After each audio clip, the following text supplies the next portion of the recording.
Terima kasih Tuan Speaker. Bandar Kuching minta Menteri Dalam Negeri menyatakan pelan kerajaan untuk memudahkan dan mempercepatkan proses mendapatkan status kewarganegaraan untuk anak-anak tanpa kad pengenalan atau stateless children dengan izin, termasuk memperbarui SOP yang sedia ada untuk menangani isu ini secara cepat dan holistik. Terima kasih. Terima kasih Rabi Kuching. Saya menjemput Yang Berhormat Menteri Dalam Negeri untuk menjawab dalam tempoh masa 3 minit. Silakan. Terima kasih Tuan Ketua. Terima kasih kepada Tuan Kevin Bandar Kuching. Tuan Ketua, untuk makluman ahli yang berhormat, dalam memastikan permohonan kewarganegaraan individu berumur bawah 21 tahun, di bawah perkara 15A Perlembagaan Persekutuan dapat diproses dengan lebih sistematik dan berkesan, Kementerian telah selesai menambahkan prosedur pengendalian standard atau SOP tersebut. Permohonan kewarganegaraan di bawah perkara 15A Perlembagaan Persekutuan dengan tempoh pemprosesan yang lebih singkat dari permohonan lengkap yang diterima mulai tahun 2020. Ia bermula daripada tahun 2020. Sebelum ini ada banyak masalah yang timbul dalam prosedur yang baru ini. Mulai tahun ini sudah pun kita menambah baikkan segala prosedur yang ada.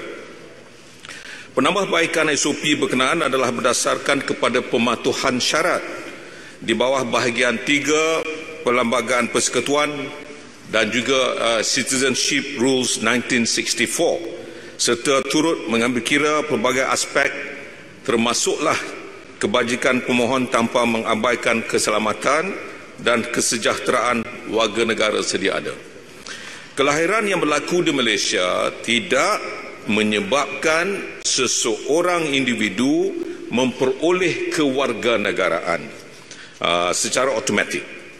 Kewarganegaraan seseorang individu ditentukan berdasarkan kepada status perkahwinan dan juga taraf kewarganegaraan ibu bapa kandung sewaktu kelahiran berlaku, selaras dengan peruntukan di bawah bahagian 3 Perlembagaan Persekutuan Citizenship Rules 1964, serta perundangan berkaitan yang berkuasa dalam isu pendaftaran perkahwinan, pengangkatan kesah tarafan anak dan peraturan imigresen.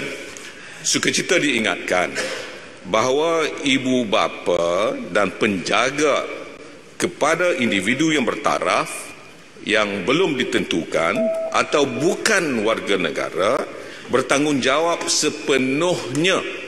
Saya nak beri penegasan di sini.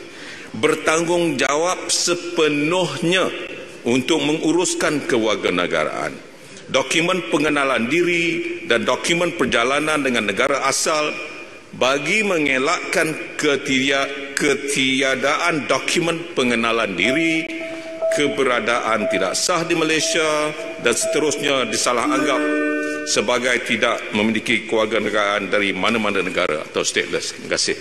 Terima kasih Yang Berhormat Menteri. Sekarang saya jemput Yang Berhormat Kuching untuk mengumpulkan apa-apa soalan tambahan pertama dalam tempoh 30 saat. Terima kasih Tuan Ketua. Saya meneliti jawapan yang diberikan oleh Yang Berhormat Menteri tadi. Sebenarnya jawapan yang diberikan hampir sama setiap tahun.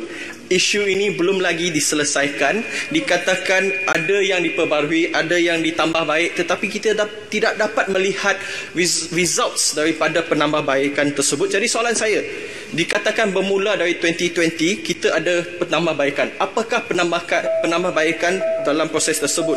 Selain itu, soalan kedua, bagaimana kerajaan dapat menyelaraskan pelaksanaan pemberian dokumen kepada stateless children ini? Kerana kalau kita lihat di Sabah dan Sarawak, isu ini sangat-sangat rumit. Bagaimana kerajaan nak kategorikan siapakah PTI, siapakah stateless children? Kerana di Sabah Sarawak kita juga ada pelarian perang sejak tahun 70-an. Generasi ketiga, keempat, anak-anak semua ada di Sabah dan Sarawak juga. Apakah rancangan kerajaan untuk mengatasi masalah ini, to solve this problem? Jangan kita punish these children just because of dosa ibu bapa ataupun kelembapan kerajaan untuk menyelesaikan masalah ini. Terima kasih. Terima kasih Rabi Kuching. Sila Yang Berhormat Menteri Dalam Negeri untuk menjawab. kasih Yang Berhormat Kuching. Saya ingin maklumkan di sini. Tadi saya dah berikan penekanan bahawa masalah kewarganegaraan atau taraf anak-anak ini kita pulangkan kepada individu-individu tertentu, terutamanya ibu bapa mereka. Pertama, mereka mesti mempunyai dokumen yang sah.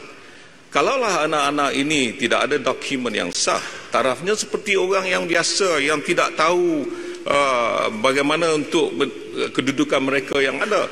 Jadi sebab itu saya nak maklumkan SOP yang telah pun kita lakukan buat waktu ini adalah pertamanya untuk tempoh masa yang kita berikan kepada anak-anak tersebut. Pemohon-pemohon boleh kita berikan kelulusan jika sekiranya segala dokumen yang diberikan kepada kita adalah dokumen yang sah. Banyak juga perkara-perkara penipuan yang berlaku dalam negara kita ini. Maka sebab itu kita mesti menentukan bahawa dokumen yang sah yang telah diberikan. Kalau semua dokumen telah pun diberikan kepada kita, insya-Allah kita boleh meluluskan dalam masa 12 bulan. Ini berlaku. Sebab itu bila kita nak melihat tentang masalah yang ada di Sabah sebagai contoh, saya telah pun pergi lawatan ke Sabah baru-baru ini. Walaupun ada orang yang mengatakan saya pergi ke Sabah itu untuk perkara lain, tapi yang sebenarnya yang saya pergi adalah untuk melihat apa yang sebenarnya berlaku. Tadi Amat Berhormat jumpa saya, Hamzah, dia kata, saya kata saya pergi nak memastikan tentang kedudukan yang dikeluarkan oleh negeri Sabah dahulu, tentang HIF 22, kad burung-burung, sijil banci, IM 13. Semua ini berlaku di Sabah. YB, yang terpaksa kita ada nak mencela ke? Yang terpaksa kita tentukan supaya segala apa yang berlaku ini mestilah mendapat penyelesaian asal. Selepas penyelesaian asal itu telah pun kita berikan, insya-Allah kita akan pastikan dokumen-dokumen itu sah dan kita akan berikan kepastian dan mereka boleh pohon. Kalau ianya layak, kita akan berikan taraf kewarganegaraan kepada mereka. Terima kasih.